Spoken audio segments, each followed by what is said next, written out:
안녕하십니까. 오늘은 마태복음 16장에 있는 말씀을 읽도록 하겠습니다. 마태복음 16장.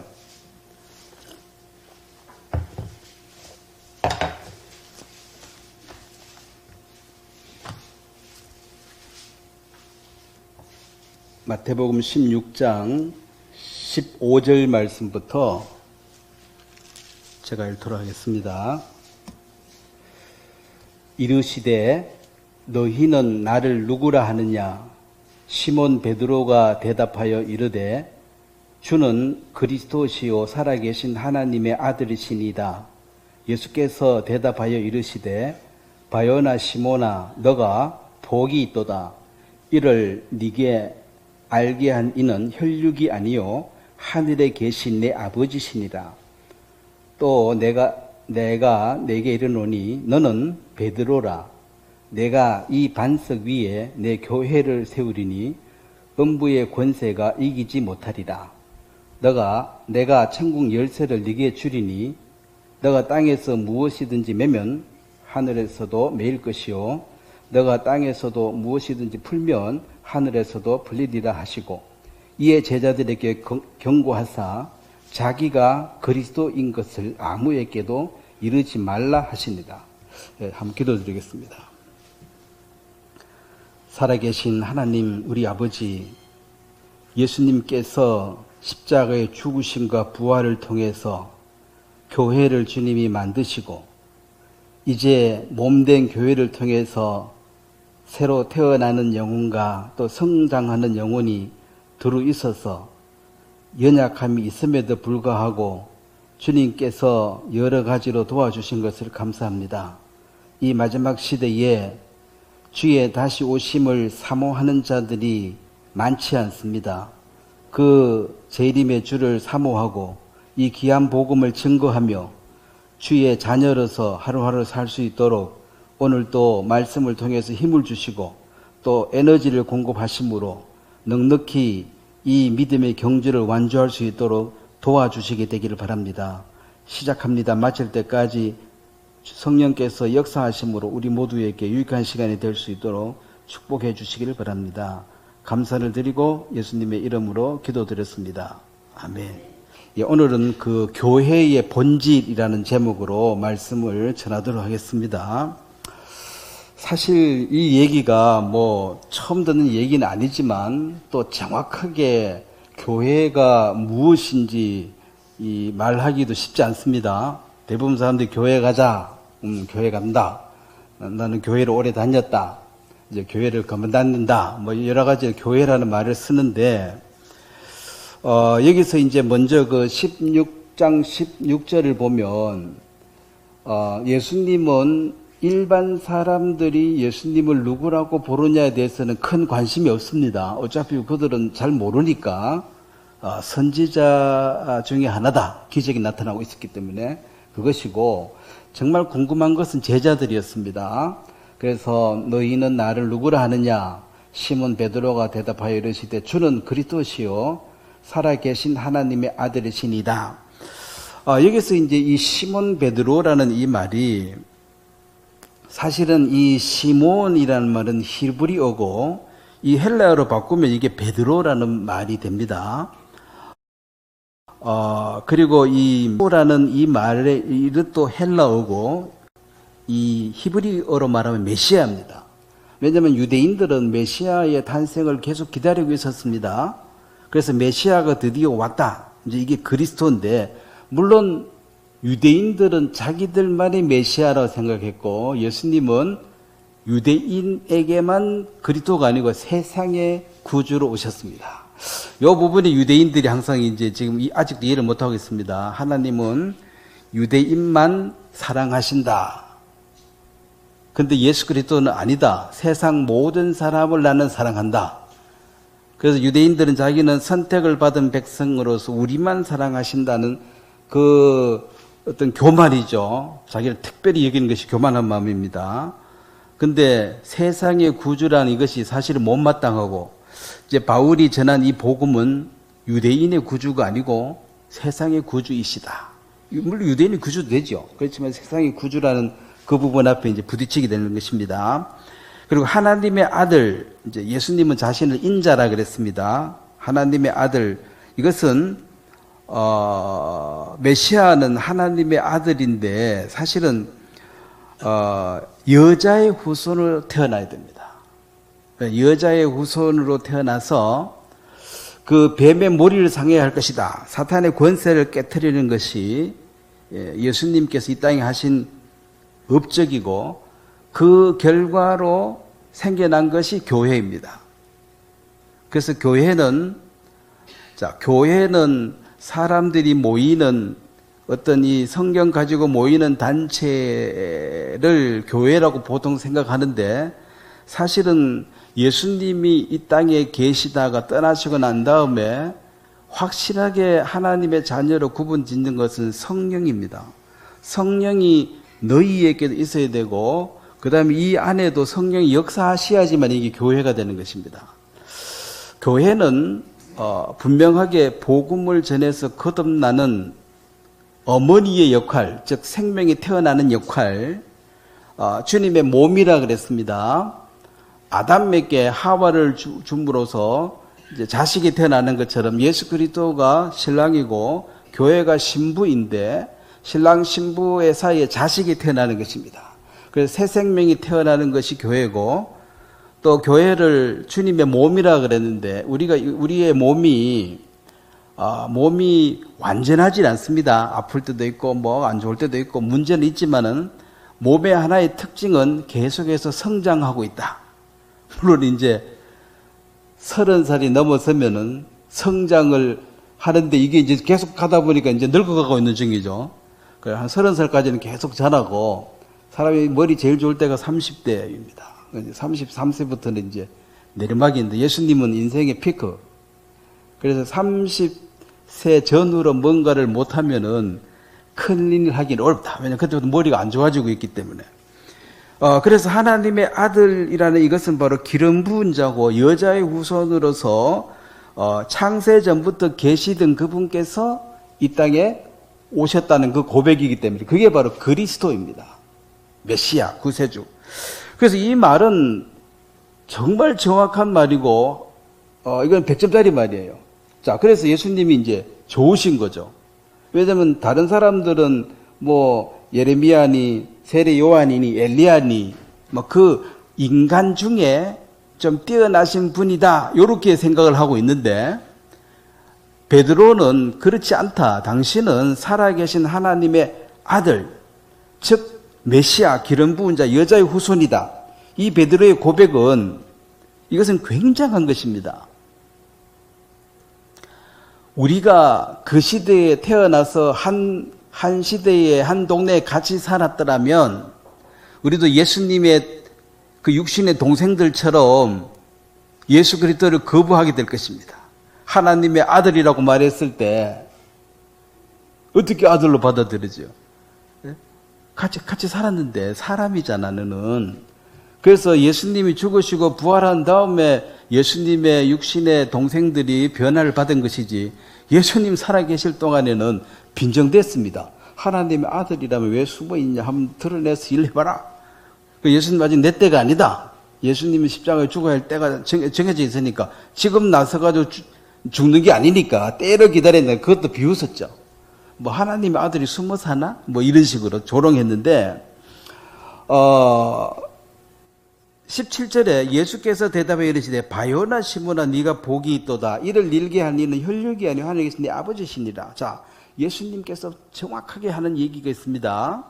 여기서 이제 종교와 신앙의 참 믿음과 차이를 말해주는데 종교는 인간의 지능입니다. 인간의 지적 능력으로 인간의 어떤 통찰이나 인간의 이성으로 자기 자신을 좀 수도하고 가다듬어서 마침내 구원에 이른다. 이것이 인간의 도리입니다. 그래서 구원 받았다고 말해서 사람들은 너는 구원 안 받은 것 같아. 왜냐하면 이 성철 스님 정도 돼야지 뭐 구원 얘기하지. 너는 네하고 똑같잖아. 하나님의 아들, 딸, 나 못 믿겠다. 그것이 바로 종교적 관점으로 보는 것입니다. 깨달음이란 것도 나는 너희들이 모르는 어떤 것을 깨달았다. 누가 깨달았습니까? 내 지능과 내 이성으로. 그래서 나는 네보다 잘났다. 그래서 스승이 되는 거예요. 그게 이제 종교 지도자입니다. 지도자는 너가 모르는 것을 나는 뭐 깨달았다, 뭐 해탈했다. 그래서 나는 니들하고 다르다 이렇게 말하는데, 자, 성경은 모든 사람은 아담의 후손으로 이 육체는 똑같습니다. 그 사람 속에 뭐 바짝바짝하는 새로운 영이 하나 들었는 게 아니고 그 사람도 육신이에요. 좀 더 노력하고 이제 노력해서 마침내 자력으로 어떤 경지에 도달했다. 그것을 구원이라고 말합니다. 그게 종교입니다. 자, 여기서 분명히 예수님이 말씀하시기를 네가 참 귀한 걸 깨달았는데 이를 네게 알게 한 이는 혈육이 아니요. 자, 혈육은 말 그대로 하면 살과 피죠. 살과 피라 이 말은 사람이란 뜻입니다. 즉 사람의 통찰과 이성, 지적 능력으로 네가 특별히 잘나서 깨달은 것이 아니라 그랬습니다. 그럼 뭐라 그랬습니까? 하늘에 계신 내 아버지시니라. 그러면 여기 보면은 이를 내게 알게 한 이게 누구라는 것입니까? 너 지성의 깨달음의 결과이냐? 아니면 하늘에 계신 아버지께서 은혜를 거저 주신 것이냐? 여기에 분명히 선을 그어야 됩니다. 내가 마침내 덕도해가지고 해탈해가지고 하나님의 자녀가 된 것이 아니라 그랬습니다. 100% 은혜다. 하나님께서 성령을 선물로 주심으로 깨달음이 왔다는 것입니다. 그 알아차린 거, 인식한 거죠. 근데 성령의 도움 없이 나의 특출한 지능으로, 통찰력으로 나는 해탈해서 이제 신의 경지에 도달했다. 이것이 종교입니다. 그런 사람을 서생이라고 그러고 그런 사람을 사람들이 따르고 있습니다. 따르면 안 되죠. 자, 분명히 그래서 신앙은 계시의 종교입니다. 계시. 하나님 편에서 보여줘야 됩니다. 제가 자주 말씀드립니다. 요 방 안에 저 안에서 커튼을 치고 있습니다. 내가 이 밖에서 보려고 막 노력하는 게 나의 이성의 노력이라. 노력하면은 안에서 커튼이 벗겨져서 볼 수 있습니까? 아닙니다. 안에 있는 사람이 커튼을 열어줘야 됩니다. 열어주는 걸 이걸 계시라 그래요. 그럼 누가 열어줘요? 하나님께서, 안에 계신 하나님께서 열어주심으로 네가 보게 되었다. 그래서 혈과 육으로 된 것이 아니기 때문에, 자, 우리는 여기 혈과 육으로 맺어진 관계가 아닙니다. 우리의 공통점은 뭡니까? 이를 네게 알게 하시니 그분이 동일한 분이라는 것입니다.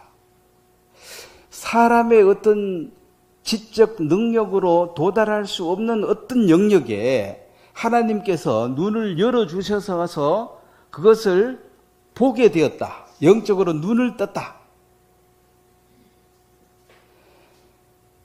예수님 당시에 소경이 많이 있었는데 모든 소경의 눈을 다 뜬 게 아닙니다. 눈을 뜨고자 하는 마음은 있지요. 그 눈 뜨고자 하는 마음조차 없는 사람이 뜨고자 하는 마음은 있는데 아무리 애쓴들 눈이 떠지냐는 거예요. 한번 감고 태어났는데.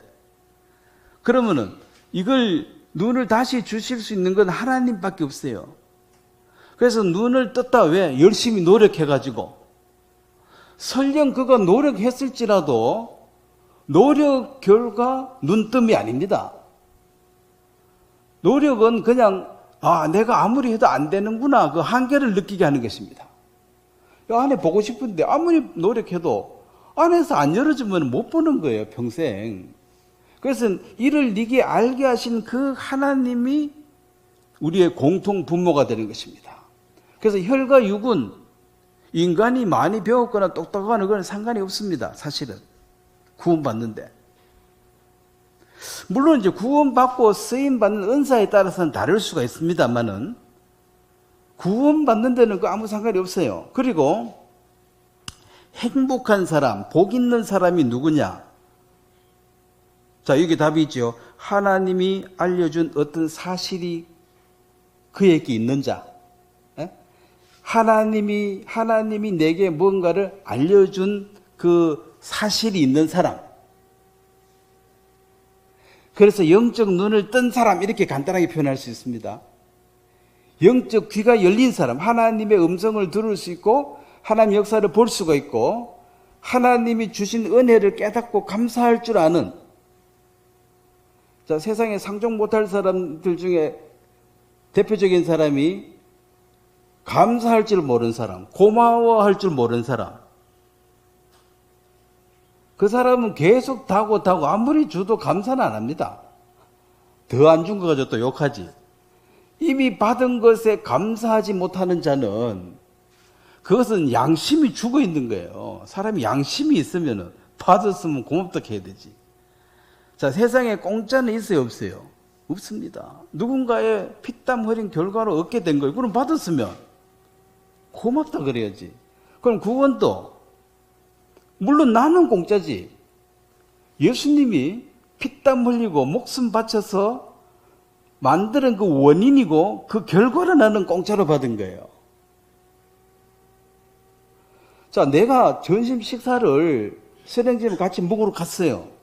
나는 공짜로 먹었습니다. 이 말은 짜장면 나는 값 안 냈는데 형제님은 한 그릇 먹고 두 그릇 값 냈으니까 나는 공짜가 되는 거예요. 그럼 공짜로 먹었으면 아이고 잘 먹었습니다, 고맙습니다 해야지. 공짜네? 그거 좋네? 그 옆에 사람은 네가 뭔데? 이래 나오면은 이게 이제, 그래서 하나님께 감사치 않는 이것이 죄입니다. 왜? 받아놓고 안 받은 척하거든. 그래서 바울은 네게 있는 것 중에 받지 않은 것이 어디 있느냐? 이렇게 질문했습니다. 잘난 척하는 사람에게. 너는 청직이야. 관리하는 사람이라는 거죠. 자, 그래서 참으로 복된 사람은 하나님이 내게 알려준 어떤 세계, 어떤 사실이 있는 사람이 복 있는 사람이다. 자, 세상에 복 있는 사람은 어떤 사람을 복 받았다 해요? 돈 많고 뭐 아들 딸 있고 뭐 요즘은 아들만 있어도 저주라고 딸도 있어야 복이라 그러고 뭐 어떻고 저떻고 돈 있고 건강하고 뭐 일리가 있죠. 그렇지만 그 복은, 자, 이 세상에 아무리 불공평하게 보여도 이 세상에 가장 공평한 것은 모든 사람에게 죽음이 이른다는 것입니다. 세상이 공평합니까? 안 공평합니까? 다 죽습니다. 공평해요. 뭐 불공평하다 욕할 필요 없어요. 조금 더 살고 덜 살 차이고. 그 다음에 그 살아는 결과에 대해서 심판이 없으면 불공평하지. 있습니다. 그래서 세상은 공평합니다. 그래서 아무리 잘났던 사람도, 우리나라도 대통령 했던 사람 주르르 다 죽었잖아요. 뭐 못난 사람 잘난 사람 다 죽으니까 공평한데, 그가 죽기 전에 하나님이 너에게 알게 해준 뭐가 있느냐는 거죠. 그게 있는 사람이 복 있는 사람이고, 그 얘기를 하는 것이 간증입니다. 하나님 내게 알게 해준 것이 있다. 그리고 알게 해준 것이 이제 성장이 되어지면 어릴 때 하던 그것을 버린다 그랬습니다. 성장의 의미가, 굿을 하는 애가 성장하면 굿을 치기를 안 합니다. 그 하지 마라 해서 안 하는 게 아니고 의미가 없으니까 안 하는 거예요. 딱지치기 이런 거. 근데 나이 20, 30인데도 아직 계속 골목 가서 애들하고 딱지치고 하고 앉았으면 이제 부모가 볼 때 이게 한숨 나오는 거야, 이게. 아, 덩치는 산만한 게 수준은 지금 4살, 5살 수준밖에 안 되니까 그러고 놀고 있잖아요. 그래서 구원받은 사람이 성장하기 때문에, 몸이라고 말하는 것이, 이 몸이 연약합니다. 아프기도 하고 문제가 많아요. 그렇지만 계속 자라고 있다는 것. 그래서 교회는 이런저런 문제가 있어도 성장하고 있다. 지난달에 나보다가 이번 달에 나가 조금 성장해야지 이게 성숙이고, 이제 빠꾸 하면 안 좋은 거죠. 그 어떤 사람은 10년 전에 만났는데 10년 뒤에 만나보니 똑같아. 말한 것도 똑같고 행도 똑같아. 그러면 10년 동안 정지 상태야. 그래서 비교를 해야 되는데 너무하고 비교하지 말고 지난달에나 아니면 작년에 나하고 지금하고 비교해가지고 성장이 되어지는 그것이 이제 자라고 있다는 증거가 될 것입니다. 자, 18절에 예수님께서 이제 또 얘기했습니다. 복받은 너에게 하나 더 가르쳐 주겠다. 이게 이제 첫 번째 17절에 그 복 있는 사람은 이제 구원받은 사람이 복이라는 거죠. 하나님 가르쳐 줬으니까, 메시아를 깨달았으니까. 네가 어찌 목수 아들을 보고 하나님 아들이라고 고백했느냐? 너의 고백은 100점짜리다. 이거는 네가 아무리 머리 굴려도 사람 보고 하나님이라고 말할 수는 없다는 거지. 그래서 하늘에 계신 아버지께서 너에게 도와주신 것이다. 은혜로 깨달았다. 대단하다는 것이죠. 자, 두 번째가 오늘 하고 싶은 얘기입니다. 교회의 본질입니다. 자, 18절에 보면 내가 네게 이르노니 너는 베드로라. 내가 이 반석 위에 내 교회를 세우리니. 자, 베드로라는 이 말이 뭐 잘 알지만 베드로가 이 헬라어로 페트로스라고 이게 바위라는 뜻입니다. 바위, 큰 바위. 저게 누구야? 노무현 대통령 전 안 가봤지만은 산수라 묘진가 돌 큰 거 하나 나왔다 하죠. 돌멩이 하나 나왔다 큰 거. 그건 큰 바위라. 그런데 어쨌든 들어와서 그거 갖다 놨겠죠. 그래서 이 베드로라는 이 페트로스는 반석인데 이것을 옮겨질 수 있는 반석이라. 자, 베드로가 흔들렸습니까? 안 흔들렸습니까? 흔들렸죠. 흔들렸습니다. 바울에게도 책망도 들었어요. 왜냐하면 할례하라고 막 얘기했거든. 또 유대인들이 막 죽인다 그러니까 할례 안 한다 그러면 원수로 여긴다 하니까 할례를 해라 하고 이렇게 말했거든. 물론 나중에는 이제 그렇지 않았습니다만 그 흔들릴 때도 있었습니다. 그래서 이 페트로스라는 단어는 그러니까 자, 페트로스라는 이 단어는 남성 고유 명사. 자, 고유 명사라는 것은 한마디로 사람 이름이라는 뜻입니다. 고유 명사. 근데 이제 베드로라 그랬고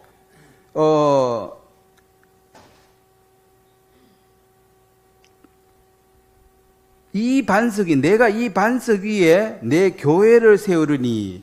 자, 여기 이제 이 반석이라는 이 말은, 여기서 두 번째라는 이 반석은 페트라는 말인데, 이것은 여성 보통 명사입니다. 그래, 보통의 명사라는 것은, 고유 명사는 사람 이름 이 지구상에 하나밖에 없는 그걸 고유 명사라 그래요. 여러분 각자 이름이 고유 명사입니다. 근데 보통 명사는 이건 사람이 아니고 그냥 일반화된 하나의 명칭인데 이것은 이 여성 명사라. 자, 영어나 한국말은 이 성이 없어요. 남성, 여성이, 중성 이런 게 없는데 라틴어나 뭐 프랑스어나 다 성이 있습니다. 그래서 이 여성 명사라는 이것이 바로 베드로라는 한 남자의 이름이 아닌 다른 고유 명사다. 이게 반석이다. 이 반석은 자, 노무현 대통령 바위가 아무리 커도 그 어디서 들고 온 거죠. 근데 실제로 이 페트라는 큰 요새, 바위 언덕. 자, 바위 언덕, 큰 요새, 이런 바위는 이것은 한마디로 옮겨지지 않는 그냥 천년 요새예요. 여호와는 나의 반석이시니.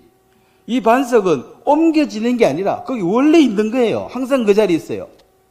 그래서 옮겨질 수 있는 이 페트로스는 사람의 이름에 불과한데, 만약에 똑같이 이것도 이제 반석이란 말은 똑같지만은 이것은 큰 요새, 큰 바위, 이거는 움직이지 않는 원래 그 자리, 절대로 흔들리지 않는 그 자리. 자, 그럼 이 반석은 누구를 가리키겠는가?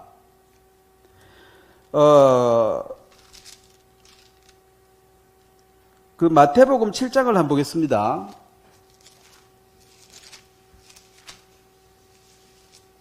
왜냐면은 예수님께서 이 반석에 대해서 이미 말씀을 하신 거예요. 마태복음 7장 24절 제가 읽겠습니다. 그러므로 누구든지 7장 24절입니다. 나의 이 말을 듣고 행하는 자는 그 집을 반석 위에 지은 지혜로운 사람 같으니. 그 다음에 26절에 나의 말을 듣고 행치 않는 자는 그 집을 모래 위에 지은 어리석은 사람 같으니. 여기서 반석은 바로 누구를 가리킵니까? 예수님을 가리켜도. 자, 고린도전서 10장을 보겠습니다. 고린도전서 10장에 그 반석에 대해서 구체적으로 바울이 얘기를 했습니다. 반석은 뭐라고? 그리스도라고. 그죠? 고린도전서 10장 자 4절 제가 읽겠습니다.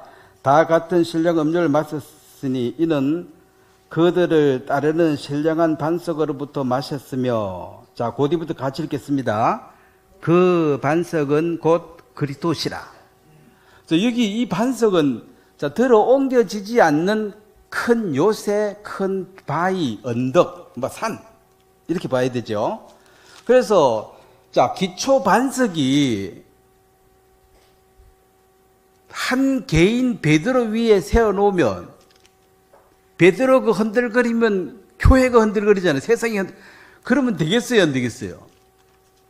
그래서 천주교서 말하는 그 베드로의 후계자가 교황이고 교황이 바로 터다, 여기에 세워야 된다. 이렇게 하는 것은 어그러진 말로 꿰내어 사람을 속여서 자기를 따르게 하는 하나의 교리에 불과합니다. 무슨 반석이 흔들립니까? 그래서 분명한 것은 교회는 예수 그리스도가 반석이다. 그리고 또 다른 말로 예수 그리스도가 머리이시다. 교회는 몸이다. 이렇게 말했습니다. 자, 그리고 내가 이 반석 위에 내 교회를 세우려니 음부의 권세가 이기지 못하리라. 자, 음부의 권세, 마귀의 권세, 죽음의 권세. 이 음부의 권세를 어떻게 하면은 이겨내느냐? 자, 음부의 권세를 이겨내신 분은 누구십니까? 예수님이죠. 어떻게 이겼습니까? 십자가에 죽으시고 부활하심으로. 죽으면 끝이라. 그래, 죽음에 잡혀서 평생 종노릇 하는 것이 너 인생들 아니냐. 근데 내가, 잘 봐라. 내가 이제 본을 보여줄게. 자, 내가 죽는다. 죽었지? 살아났다는 거죠. 살아나니까 완전한 몸이 되었다는 것입니다. 이게 부활의 첫 열매 되신 그리스도입니다. 그러면 음부의 권세, 이 죽음의 권세, 사망의 권세를 이겨낸 자들의 모임이 교회입니다. 그래서 너 죽인다고 협박했을 때 모든 사람들이 그 죽음 앞에 종이 되어서 살려주세요라고 고백을 해야 돼요. 그래, 살려줄게. 내 말 잘 들어. 그게 이제 종이 되는 것입니다. 그러면은 살려주세요. 그래, 살려줄게. 조건이 있습니다. 죽음에 무서웠으니까 이제 살려달라고 빌었으니까. 그럼 내 시킨 대로 해. 그럼 내 시킨 대로 안 하면 죽이겠다는 거죠. 그래서 사람들을 잡고 있습니다. 예수님에게도 죽인다고 협박했죠. 그걸 실제로 죽여버렸죠. 자, 그런데 오늘 그 본문에 그 마태복음 16장에 보면 예수님이 우리 상식에서 좀 이해가 잘 안 되는 말씀을 하셨는데 아무 제자들에게 경고하사 자기가 그리스도인 것을 아무에게도 이르지 말라. 자, 이게 왜 그러니까 예수님의 동생들도 지금 이해가 안 되는 게 스스로 그리스도라 해놓고 왜 숨어 사냐. 네가 하나님이라며 좀 드러내버리라. 왜 숨어 사냐. 자, 왜 못 드러내고 왜 숨어 지내고 왜 이 발톱을 숨기고 있습니까?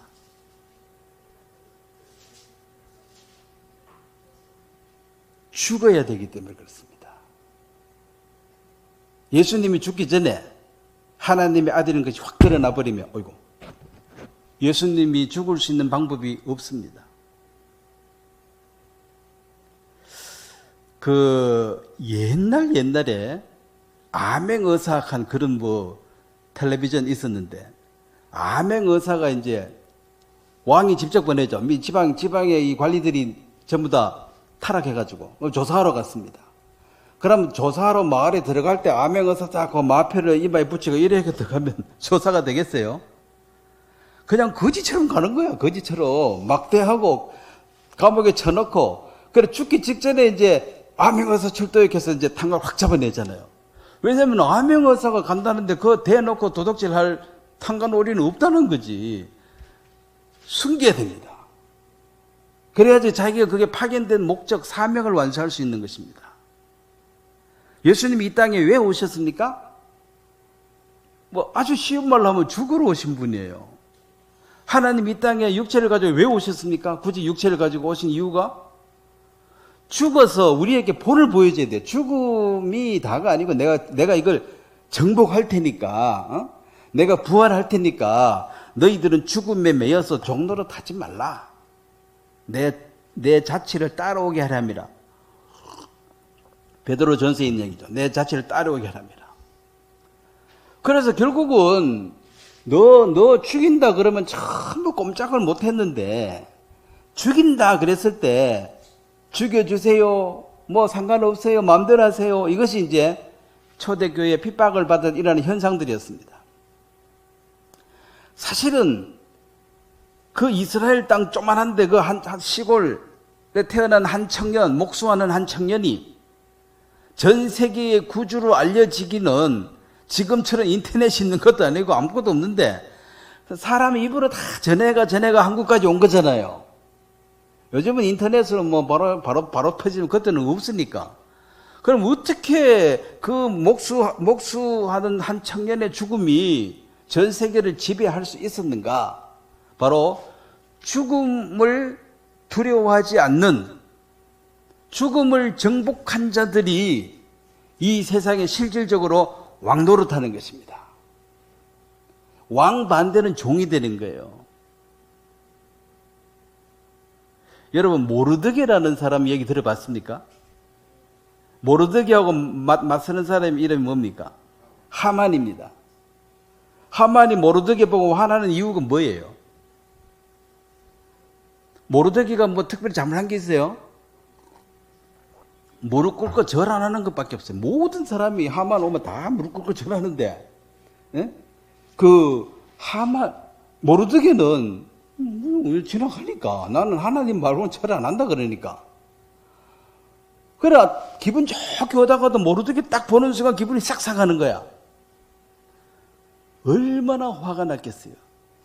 그래서 얘 뭐야 이거, 이 히브리인, 얘만 죽여서 안 돼, 얘 종족 전체를 다 없애버려, 죽여버려, 이게 하만의 뜻이었습니다. 마귀의 그림자죠. 하나님한테 이 땅에 왔어요. 자, 예수님이 누구한테 무릎 꿇고 빌지 않았죠. 눈에 가시라. 아무 잘못 없어도 그냥 그 존재 자체가 그냥 미운 거야. 존재 자체가. 이게 서로 결이 다른 거예요. 서로 성질이 달라가지고. 그래서 죽여야 되겠다. 근데 그게 그 짱대에 결국 하만이 죽임으로 하만이 망해버린 것처럼. 자, 이것은 예수님을 십자가에 죽였는데, 예수님을 십자가에 죽이는 그 결과적으로 어떤 일이 나버렸습니까? 세상 죄가 없어져 버렸어요. 이거는 팩트입니다. 믿거나 말거나, 그건 본인의 개인적인 의견이지만은 세상 죄가 없어지고, 자, 죽어야지 부활할 거 아니에요. 자, 기절했다 깨닫는 것을 부활이라 할 수 있습니까? 그냥 졸도했다 깨난 거지. 그거는 사람도 그런 사람 많이 있으니까. 3일 뒤에 깨난 사람 있다 하더라고. 그래서 3일장 한데 3일 되면 썩기 시작하니까 무드를 갈라고 안에서 관 두드려가지고 물고 살아 들어가는 거지, 3일. 그래서 3일이 이제 나흘째부터 썩는 거야, 이제. 썩어 냄새 나는 거야. 누구죠? 나사로가 나흘 때 썩어 냄새 난다 그랬잖아요. 그래서 분명히 예수님은 십자가에 죽으시러 왔는데 이 죽으시기 전에 하나님의 아들인 것이 너희 제자들이 너희들이 믿는 건 상관없지만은 나머지 사람들이 다 알아버리면 이거는 암행어사 출동할 때 마패를 이마에 붙이고 처음부터 입장하는 것과 같으니까 그러면 맡은 소임을 완수할 수가 없다 이 말입니다. 반드시 숨겨야 됩니다. 그래서 제자들 너희들에게는 알게 하지만 저들에게는 알게 하지 마라. 절대로 말하지 마라 그랬습니다. 물론 말한다고 해서 그 사람들이 믿지도 않네. 그렇지만 말을 하지 말라. 아예 꺼내지는 말라고 했어요. 왜냐하면 예수님은 자신이 이 땅에 왜 온지를 압니다. 예수님이 임금하러 왔습니까? 뭐 가난한 사람 도와주러 왔어요? 십자가에 죽으시고 부활하시기 위해서 오신 분이에요.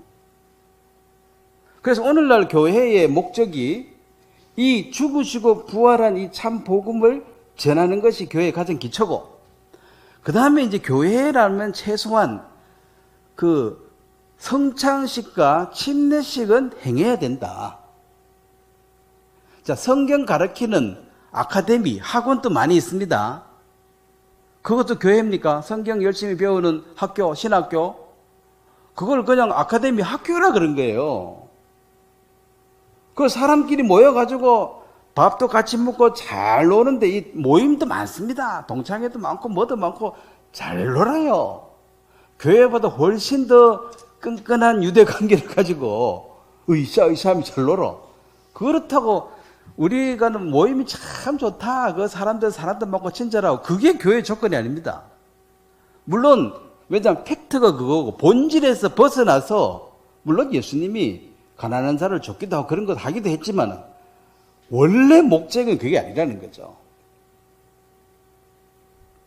그러니까 예수님이 십자가에 돌아가시고 살아나심으로써 바로 음부의 권세를 정복했고 그 죽으심과 부활하심을 믿는 자들의 모임이니까 여기는 음부의 권세가 교회에서는 주관하지 못한다. 이 세상 어디라도 음부의 권세 아래 있습니다. 교회의 권세가, 그래서 교회는 만물 위에 있다. 이 만물은 다 죽음의 종로로 타는 사단에 매여 있는 하나의 조직이 있다면 그 위에 교회가 존재하는 것입니다. 자, 알다시피 고린도전서 1장 2절에는 분명히 하나님의 교회는 예수 그리스도 안에서 거룩하여지고 성도라 부르심을 받은 자들의 모임이다. 여기서 교회가 이제 우리가 알죠. 교회를 에클레시아라 그러는데 이 에크라는 말은 뭐뭐로부터 접두사입니다. 뭐뭐로부터 접두 앞에 붙어 뭐뭐로부터고 그 다음에 칼레오라는 말은 이제 부르다. 자, 요게 첫 번째 교회는 아브라함을 하나님이 부르셨죠. 그 다음에 애굽에 있는 이스라엘 백성들을 하나님이 불러내셨죠. 어디로 불러냈습니까? 광야로. 이게 이제 교회는 이 세상의 마귀의 권세 아래 속해 있는 사람으로 세상으로부터 불러내서 하나씩 모아놓은 사람입니다. 이렇게. 그래서 교회는 이런 건물을 교회라고 말할 수가 없죠. 왜냐하면 이 교회에 대해서 자 로마서 16장에 보면 그 바울이 이제 교회에 대해서 몇 가지 얘기를 했는데 이 교회를 정확하게 이해하지 못하면 이해가 안 되는 말들이에요. 로마서 16장 한번 찾겠습니다. 자, 5절 말씀입니다. 또 너희 집안에 있는 교회에게도 문안하라. 너희 집 안에 있는 교회에게도 문안하라. 이게 뭔 말이에요? 너희 가정집 중에서 제일 큰 방이 거실이겠지. 너희 거실 안에 있는 교회에게, 너희 집 안에 있는 교회에게 문안하라. 그 모임이 거기에 교회가 있었다는 거죠. 자, 교회라는 것이, 그 16장 23절에도 보면, 나와 온 교회를 돌보아주는 가이오도, 자, 이 가이오라는 사람은 자기 집을 교회에 제공해서 이제 바울과 성도들을 접대한 사람입니다. 그 어떤 지방에, 집 같으면 이제 기둥 같은, 대들보 같은 역할을 하는 사람이에요. 그 사람은 이런 장소가 없으면 이제 우리 집에서 하겠다. 그럼 모임을 하려고 그러면은, 자, 때 되면 밥 모여야 돼요, 안 모여야 돼? 아무리 신령한 말씀이고 뭐고, 전심 저녁 계속 안 주고 계속 앉아 있으라 그러면은, 이제 기쁘지 않지. 배가 고프니까. 그래서 최소한 그 당시 음식은 지금처럼 배가 부르게 먹는 게 아니고, 그 허기를 면하는 것이 음식입니다. 저도 아프리카에서 제가 6년 살았다 그랬죠. 닭 한 마리가 들어오고 사람들이 한 3명, 4명 모으면 되잖아요. 한 20, 30명 불러. 지나간 사람 다 불러. 내가 위에 먹는 거 한번 보자. 보니까 조금 띠가 열어주고, 그래도 닭고기 먹었다 이거지. 그렇고 무슨 밥을 했는데 우갈리라고 옥수수 가루 가지고 이제 물 막 끓는데 옥수수 가루를 막 넣어가지고 계속 막 젓으면 풀 비슷해요. 우리 풀 끓일 때 있죠. 그걸 좀 더 딱딱하게 하면 돼. 그래가지고 그거 이제 물 많이 부고 퍼주면 펄리지. 죽으로 아침에 한 컵 마시면 땡이고. 이제 저녁을 맛있게 먹을 때는 그걸 더 많이 넣어가지고 떡 비슷하게 만들어가지고 이제 밑에 좀 눕기도 하고 또 디비고 이거 잘해요. 이래가지고 이제 한 그릇에 딱 떼주면 돼.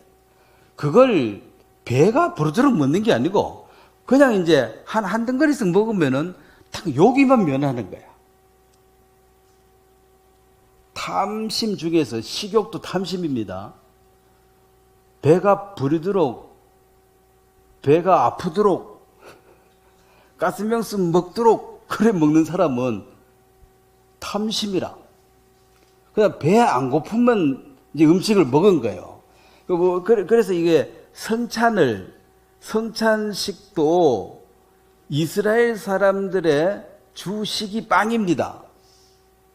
자, 빵만 먹으면 목마르니까 물이 있어야 될 거 아니에요. 그 물이 포도주예요. 그래서 식사 준비는 2개야. 그래서 성찬을 특별히 빵 만들고 그게 아니라 원래 그들이 먹는 거예요. 원래 먹는 거 가지고 예수님 얘기한 거예요. 이 떡 이게 내 몸이다. 이 포도주는 내 피다. 내 살과 내 피를 마시지 않으면 영생이 없다. 이제 뭔 말인지 모르죠. 그냥 먹고 마시고 있는데 그런 얘기를 하는 거죠. 그래서 이제 구원받고 교회 안에 또 성찬도 그 성찬을 예찬이라 그래요. 예찬은 잔치야, 이제. 그래서 그 성찬식 할 때 우리는 떡으로 하죠. 떡으로 하나 빵으로 하나. 그걸 뜯어가지고 배가 부르도록 혼자 다 먹어버렸어. 딴 사람 성찬할 것도 없이. 그렇게 했는 게 고린도 교회예요. 나중에 온 사람은 성찬하러 오니까 없어. 그 성찬이 밥이에요, 그들의 식사라, 또. 유대인의 자세에 누워가지고 이제 뜯어 먹고, 누워가지고 발 아프면 이래 무릎을 베기도 하고, 그게 요한이 예수님 품에 안겼다는 게, 빈듯이 누워있으면은, 그치, 옆에 이래, 가가 있으면 기대기도 하고 그러는 거지. 가장 편안한 자세예요. 그래서 예수님의 그 죽으심을 전제로 했을 때, 이건 내 살이요, 이건 내 피가 다 말이 되는 거예요. 그래서 교회는 분명히 그런 성찬식이 있어야 되고, 말씀이 있어서 거듭난 사람이 있어야 돼요. 그 다음에 이제 교회의 은사에 따라서, 목사도 있고, 교사도 있고, 집사도 있고, 장로도 있고, 다 서로 일이 다릅니다. 자, 큰 건물을 짓는데, 그게 총감독도 있어야 되죠. 중간 감독도 있어야 돼, 또. 이렇게 중간적인 보수도 있어야 되고, 아무것도 모르고 그냥 돌멩이 날락하면 돌만 나는 사람도 있고, 또 나르다 보면 밥 먹어야 되니까 밥도 해야 되고. 그럼 이게 만약 1년 공사하는 것 같으면, 그 밥 하는 사람도 중요하고, 감독이나 그 돌멩이나 모든 사람이 중요한 거죠. 그러면 교회라는 것이, 그러니까 지금 요 말씀 시간, 요 시간에는 말씀 전하는 사람이 중요하지만 교회는 말씀만 전하는 것이 아닙니다. 나가서 전도하는 것이고, 또 그 가난한 사람, 자기 힘으로 도저히 살 수 없는 사람들이 고아와 과부죠.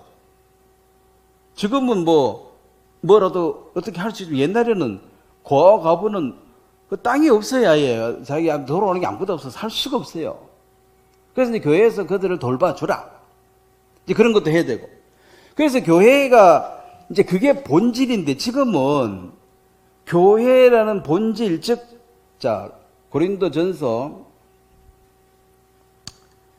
그러니까 아까 참 로마서 했죠. 이 가이오라는 사람은 교회를, 자기 집을 교회로 내준 이런 역할을 한 사람인데, 교회에게 무난하라, 그 다음에 교회가 너희에게 무난한다. 이런 얘기들은 어떤 것은 성령을 받은 자. 자, 어떤 사람이 교회입니까? 고린도전서 3장을 한번 보겠습니다.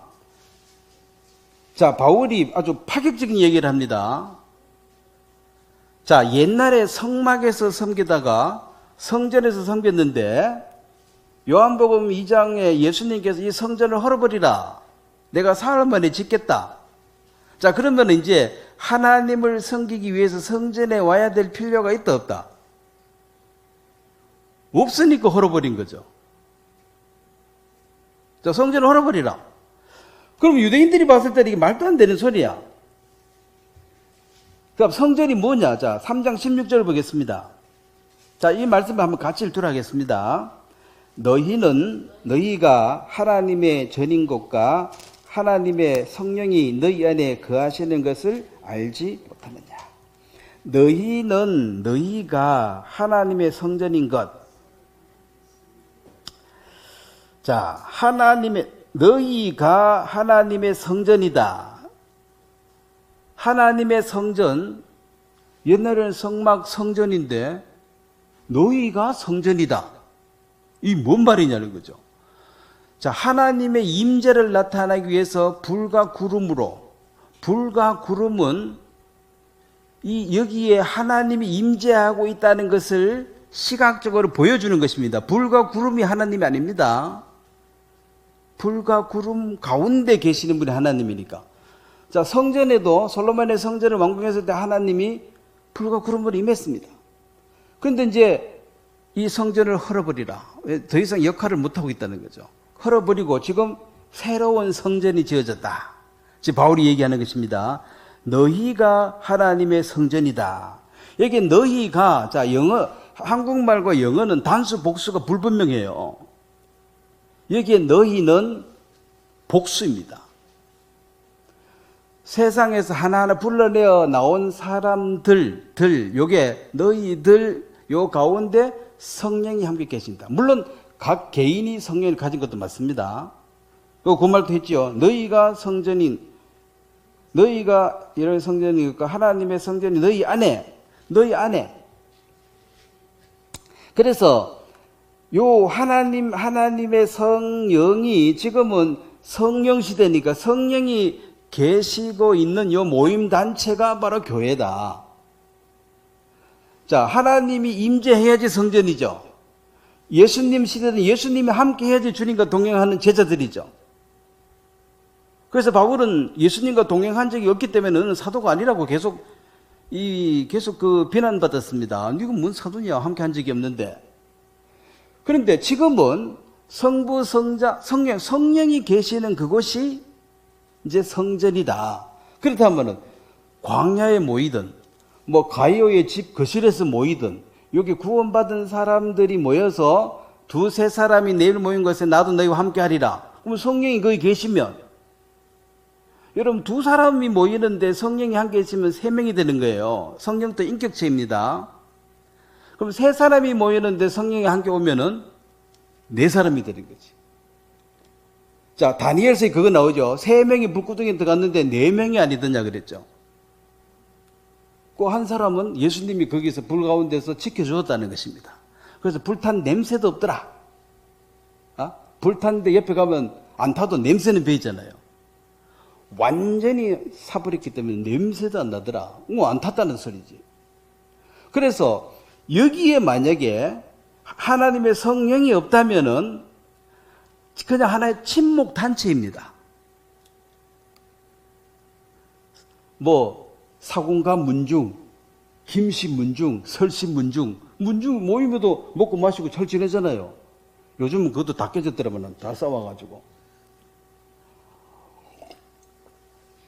그래서 교회는 아카데미 학교처럼 그냥 성경 공부만 계속하는 그 학교도 아니고 신학교도 아니고 그렇다고 그냥 모여가지고 재미있게 잘 지내는 신목단체도 아니고 뭐 건물은 더군다나 아니고 너희 각 개인 하나하나가 세상에서 불려 나온 자, 하나님이 불러내준 자, 그 다음에 하나님이 네게 알게 해준 어떤 사실이 있는 자, 이게 이제 영적으로 눈을 떴다는 거죠. 하나님의 세계를 알 수 있었다. 즉 예수 그리스도가 하나님의 아들이라고 믿는 그 믿음은 이거는 하나님이 주신 거예요. 그래서 전도하다 보면 죽어도 안 믿어진다 한 사람이 있어요. 네 말대로라면 뭐 하나님 아들 같은데 나는 못 믿겠다 이거지. 그래서 예수님도 이해를 했습니다. 그 예수님 동생들이 안 믿었는 걸 예수님이 뭘 하지 않았잖아요. 하나님이 때가 되면 열려줘서 알게 해준다. 그래서 너희가 하나님의 성전인 것과 하나님의 성령이 너희 안에 거하시, 여기 이제 두 번째 너희 안에, 이것은 이제 복수가 너희 안에 계시는 것이다. 17절에 누구든지 하나님의 성전을 더럽히면 하나님이 그 사람의 멸하시리니 하나님의 성전은 거룩하니 너희도 그러하니라. 자, 하나님의 성전이 거룩하고 이 하나님의 성전은 그 모임 자체가 거룩해야 됩니다. 그리고 너도 거룩해야 된다. 당연히. 그래서 그렇지 않는 자에 대해서 고린도전서 5장에 보면 이런 자들을 사단에게 내어주었다. 육신을 멸하고 영은 주 예수의 날에 구원을 받겠다. 자, 불러내었다. 아브라함을 불러냈고 그 다음에 가장 확실하게 불러낸 게 애굽에 있는 이스라엘 백성들을 불러냈습니다. 이들이 광야에서 다 죽었습니까? 광야에서 죽은 사람이 누구예요? 20살 이상. 예? 그래도 뭐 똑똑하다 한 사람들. 자, 모세도 죽었어요, 안 죽었어요? 막판에. 죽었죠. 자, 그러면은 출애굽한 사람은 천국 가는 거예요, 못 가는 거예요? 광야에서 죽은 사람. 모세는 어디 천국 갔어요, 지옥 갔어요? 그러게 예수님 변화산에 모세 엘리야 왔잖아요. 그 뭘 출애굽한 사람들이 광야에 죽은 자의 모세를 하나님 억지로 포함시킨 이유가 죽은 자들도 천국 간다는 거예요. 그것은 삶에 관한 얘기입니다. 삶에 관한 얘기다. 그러면 20살 밑으로 애들은 특별히 신령하고 거룩했느냐? 얘들은 천지분간을 못하고 아무것도 모르는 거예요, 그냥. 뭐 밥이 오는지 가는지 몰라. 그런데 그게 40년 살면서 이들이 40년 동안 매일 만나를 먹으면서 그들의 하나님에 대한 믿음이 생겨진 거예요. 그럼 먼저 죽은 어른들은 뭐 특별히 나쁘고 20살 밑으로는 특별히 거룩하고 아니고 똑같은 사람이야. 그 아버지 그 아들이지 뭐 똑같았는데 이제 40년을 훈련을 하면서 그들에게 안 믿을 수가 없지. 광야의 식탁을 매일 베풀어 주는데 모래밖에 없는 광야에서 40년을 묵고 살았던 거지. 옷도 안 떨어지더라는 거죠. 뭐 천사가 옷갈이 입는 거 봤습니까? 없지. 그거 하면 입으면 계속 입는 거야. 빨래도 안 해도 돼. 빨래도 물이 있어야지. 그래서 어째 40년 그래 산 거예요.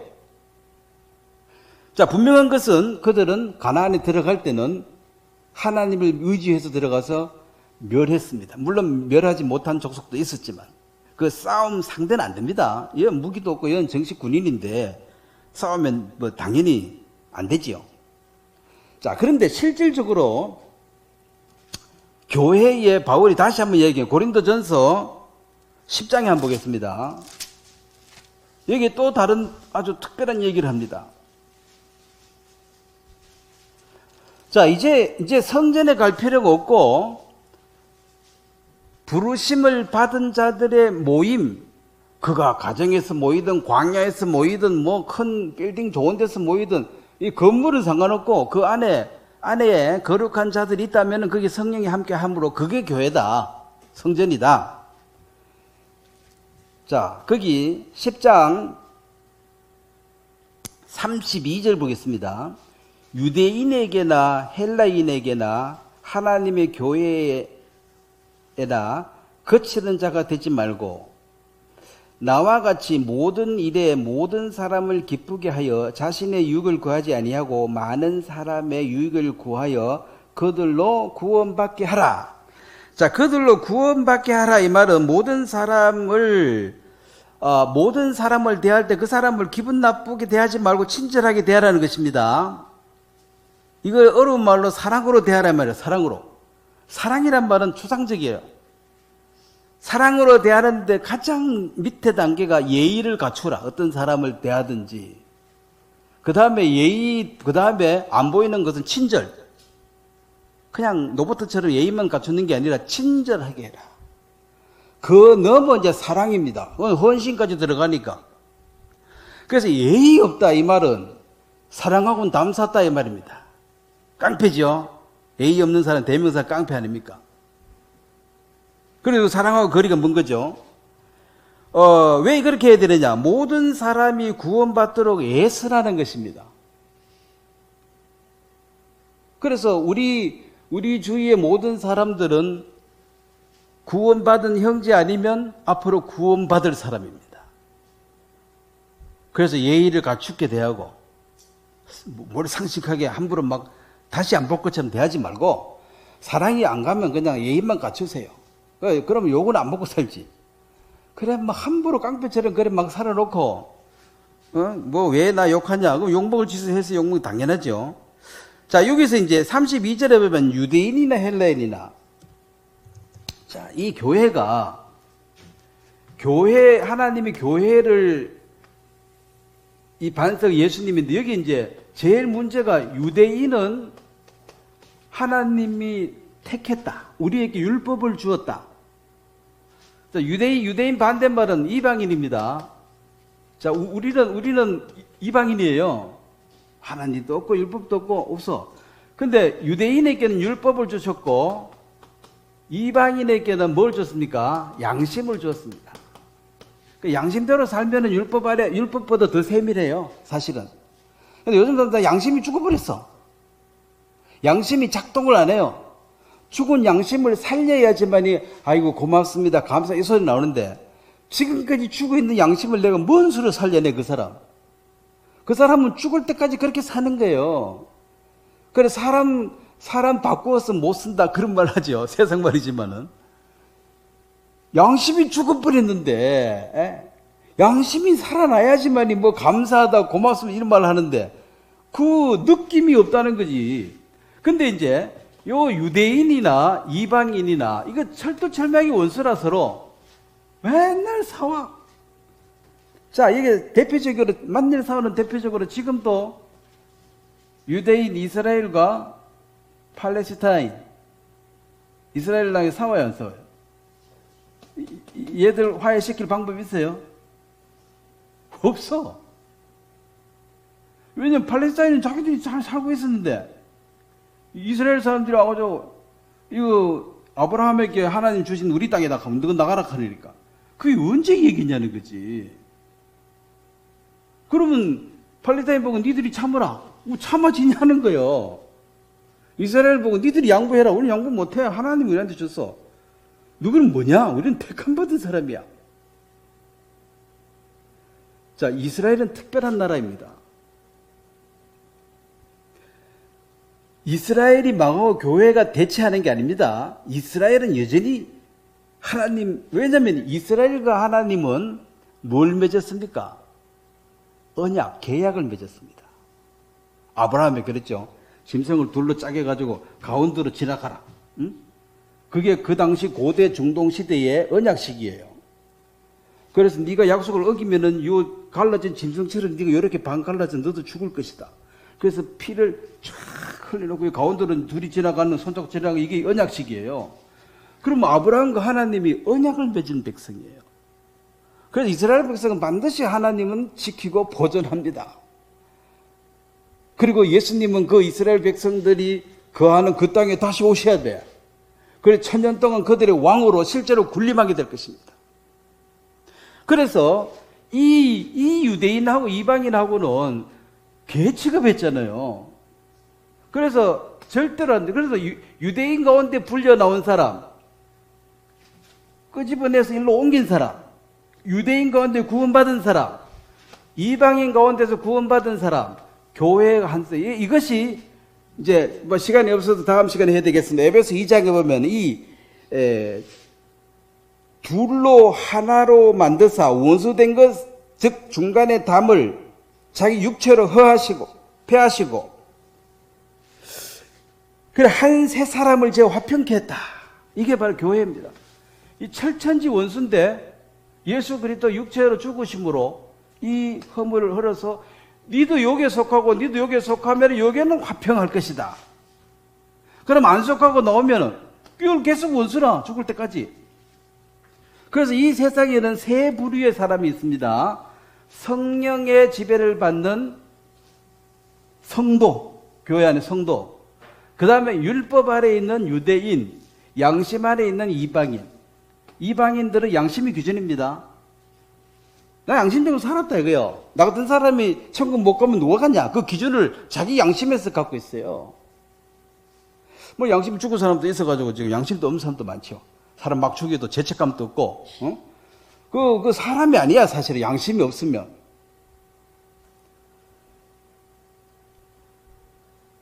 자, 한 구절만 보고 마무리하도록 하겠습니다. 또 다음 주에 계속 해야 되겠네. 로마서 12장 1절을 보겠습니다.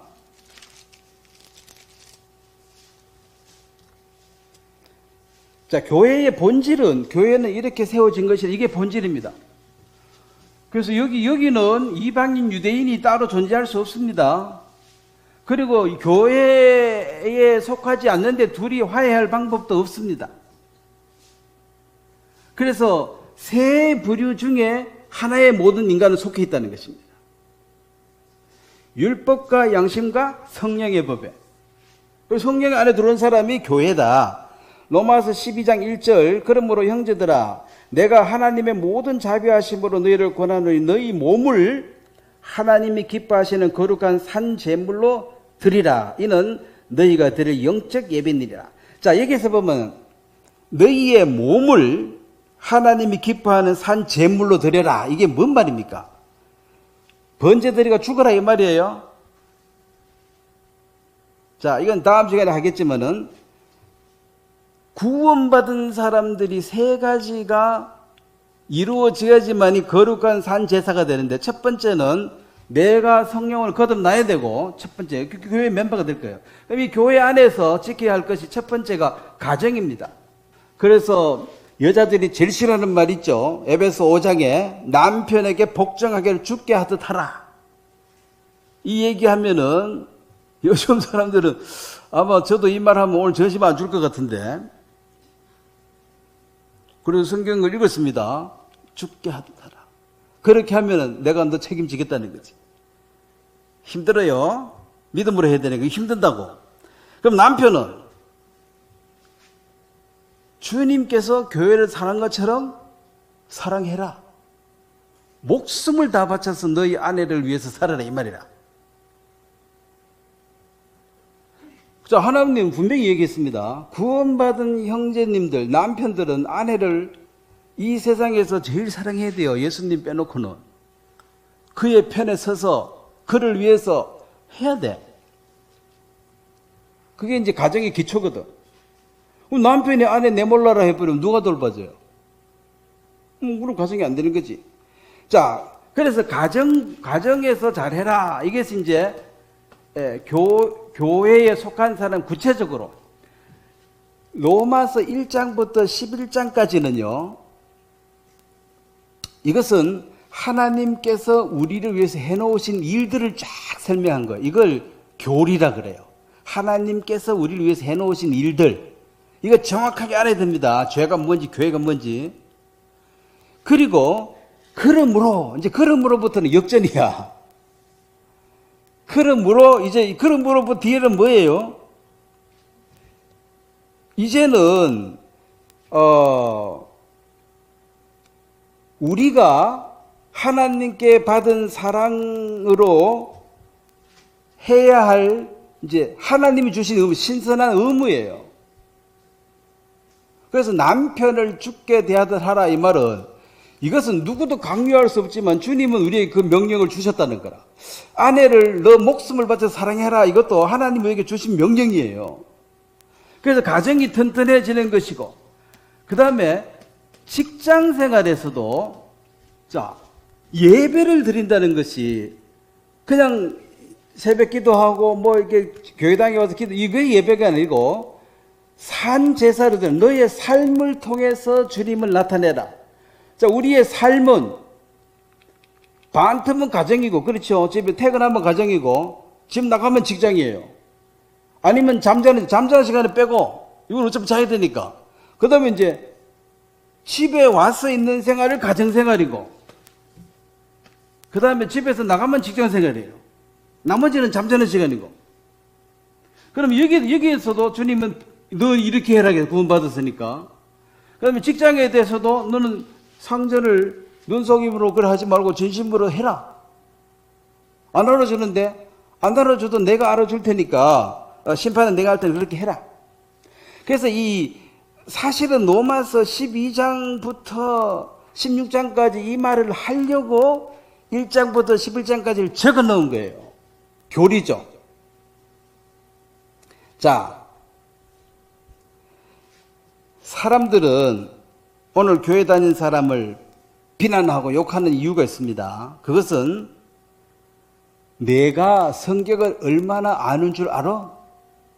내가 성경을 얼마나 많이 아는가에 대해서 세상 사람은 관심이 있다 없다? 이거 알든지 말든지 관심이 없고, 세상 사람들의 관심은 네가 알고 있는 그 말씀을 어떻게 너가 그렇게 행하고 사느냐, 거기만 관심 있는 거예요. 그 성경 박사라도 박사면 박사지 뭐. 네가 가정에서 직장에서 엉터리로 사는데 내가 너를 어떻게 평가할까? 그래서 내가 많이 아는 이 교리, 성경, 그래 로마서 1장부터 11장까지 다 외워버렸어. 그런데 가정생활과 직장생활이 안 좋아. 이건 뭐예요? 이게 이제 방향성을 잘못 잡은 거야. 이걸 내가 많이 아는 거, 이것은 남을 가르치고 내가 자랑하는데, 물론 가르치려고 그러면 아는 것도 필요합니다.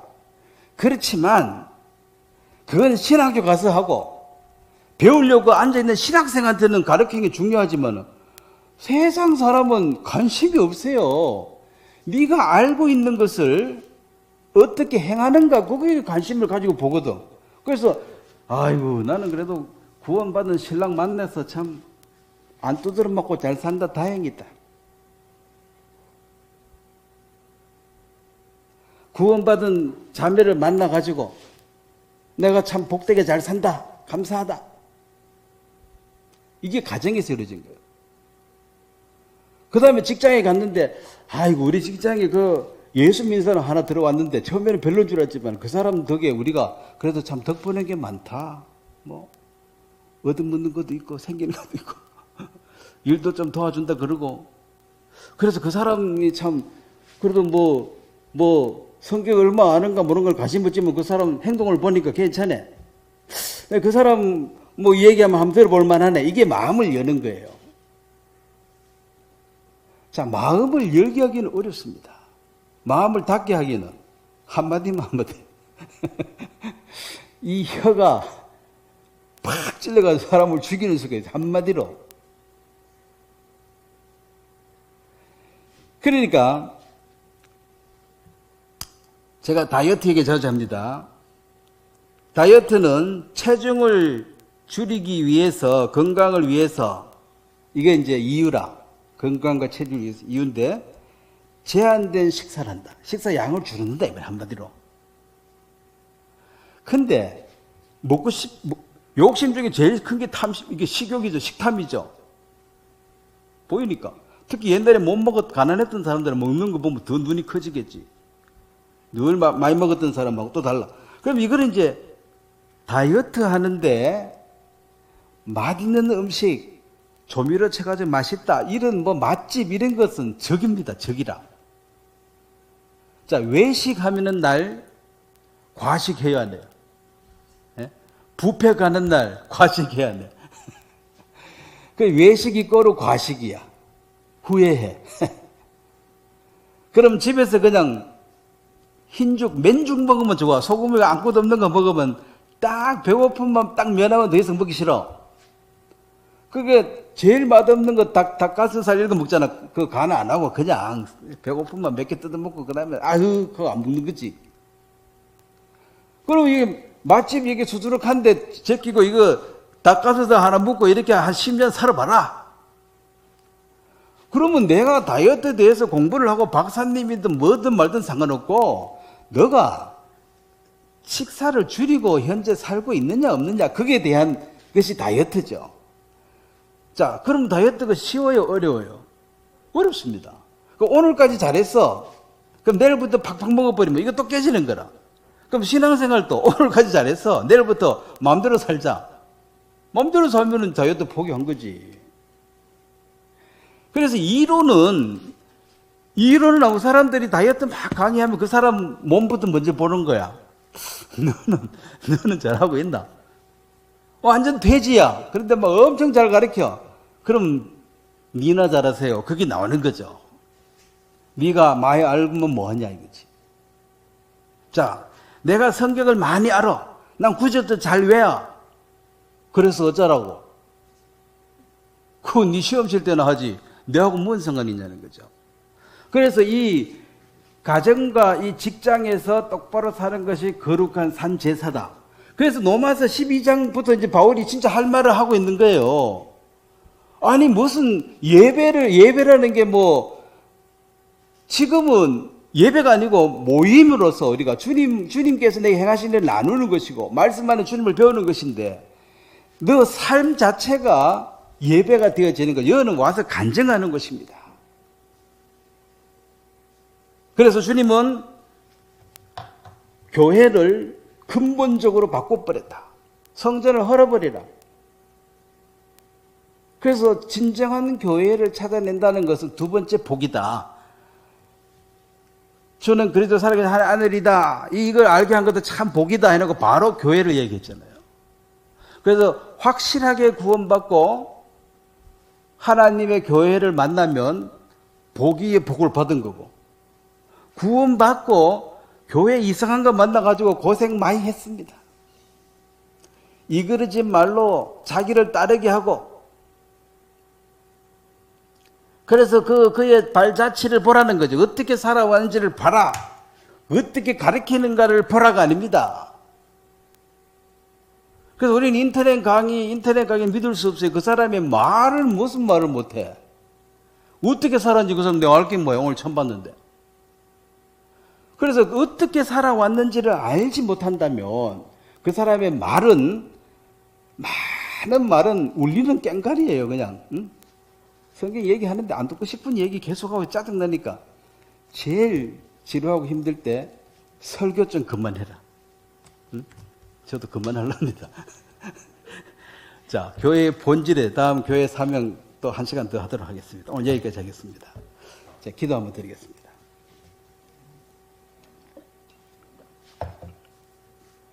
하나님 우리 아버지 예수님을 통한 분명한 십자가의 죽으심과 부활하심을 통해서 주의 몸된 교회의 기초가 되시고 또 우리 몸의 머리가 되심으로 주님께서 우리를 향해서 베푸신 큰 구원과 또 이 귀한 교회를 만나게 하시고 우리를 통해서 주님께서 하시고자 하는 일들을 나타내심을 감사합니다.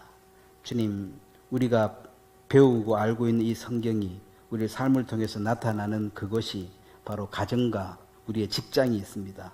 주님, 우리가 그곳에서 내게 붙여진 영혼들에게 구원에 이를 수 있도록 도와주고 애써서 한 사람이라도 주님 앞에 올 수 있는 기회가 그들로 주어지고 그들이 복음을 듣고 받아들이든 거부하든 그것은 그들의 몫이지만 한 번 또 우리가 증거하지 않으면 너의 몫이라고 했습니다. 주님, 또 세상은 명절을 쫓아 사람들은 마음이 그것에 빠져 있습니다. 우상을 섬기는 그것이 그들의 관습 속에 오랫동안 젖어와서 하나님을 섬기는 그것은 그들의 마음에 너무 멀어져 있습니다.